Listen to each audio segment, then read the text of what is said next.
Anong reaction nyo muna dito sa lumabas na sinasabing bagman daw ni VP Sara? Nagulat ho ba kayo? Paano natin kaya tatanggapin itong mga isinisiwalat niya ngayon? No, hindi bago itong mga testimonya ni Madriaga sa aming palagay when it comes to the honesty of the and integrity of the Vice President. No, kitang-kita naman noon pa na napakaraming sangkot na ito si Vice President Sara Duterte sa napakaraming anomalya. No, nakita na natin sa confidential funds kung paano ginawang chichire yung pera ng bayan. Nakita na rin natin kung paano supposedly nilaro yung procurement sa DepEd, laptops na nga lang ng mga bata, tsaka ng mga guro, tsaka ng mga kawani, nilaro pa raw yan, no? Nakita na rin natin yung pagwawala niya, na tinakot niya at sinabing nagkontrata na siya sa papatay sa presidente, sa vice president, sa speaker of the house, sa first lady. Nakita rin natin yung supposedly akusasyon na kasama siya, no, doon sa mga Davao Death Squad. Ayon na rin yan sa testimonya ni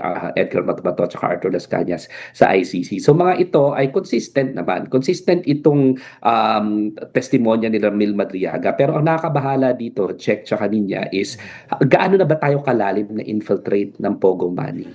Meron ng mayor dati, meron ng mga iba't ibang mga opisyales, hanggang sa taas-taas ba ng Office of the Vice President kasama ito. And hopefully, our institutions will be strong enough to get to the bottom of things, to defend the Republic of the Philippines, and to make sure na yung mga traidor na ito, na binibenta tayo sa Pogo, they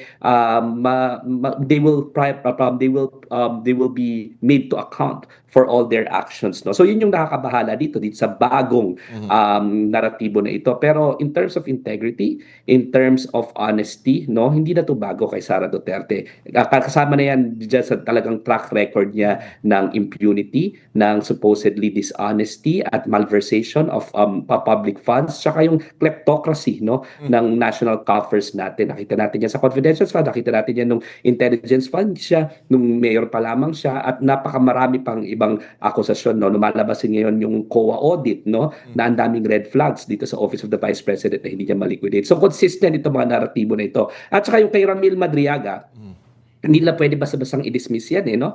Kasi nasa National Security Council yan simula nung 2001 to 2015. 1993 pa lang nasa intelligence na yan ng ISAF, no?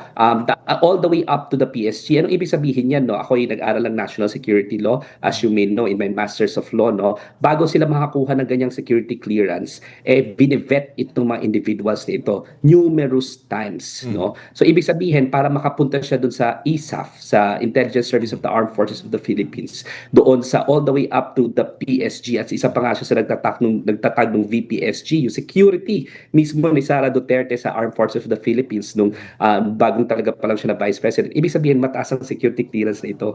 Hindi lang ito basta-bastang tao. So, at the very least, even the supporters of Sara Duterte cannot deny, no, na his testimony must be tested in court. Hindi ko naman sinasabi paniwalaan na natin hook, line, and sinker.